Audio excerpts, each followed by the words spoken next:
Jambo watu wa Mungu, tunataka waeleza habari za mnyama ambayo Yohane alizoonyesha. Ufunuo 13 mstari wa kwanza panasema hivi. Mnyama wa kwanza, kisha nikaona mnyama akitoka katika bahari mwenye pembe 10 na vichwa 7, na juu ya pembe zake ana vilemba 10, na juu ya vichwa vyake ana majina ya makufuru. Na mnyama yule niliyemuona alikuwa mfano wa chui, na miguu yake ilikuwa kama miguu ya dubu, na kinywa chake kama kinywa cha simba.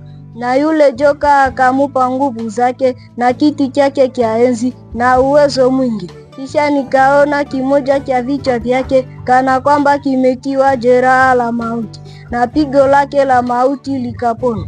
Dunia yote ikamstajabia mnyama yule, wakamsujudu yule joka, kwa sababu alimupa yule mnyama uwezo wake wote.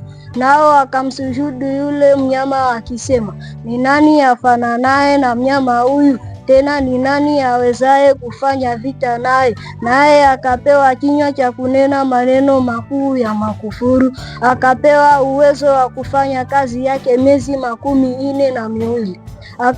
Akafunua kinywa chake ili amtukane Mungu na kulitukana jina lake na maskani yake, nao wakaao mbinguni. Akapewa uwezo wa kufanya vita na watakatifu na kuwashinda. Akapewa uwezo juu ya kila kabila na taifa na jamaa. Wamsujudu kila ambaye jina lake alikuandikwa katika kitabu cha uzima cha mwana kondoo aliyechinjwa tangu kuwekwa kwa misingi ya dunia. Mtu akiwa na sikio na asikie. Mtu akichukuliwa mateka atachukuliwa mateka. Mtu akiua kwa upanga atauawa kwa upanga. Hapo ndipo penye subira na imani ya watakatifu.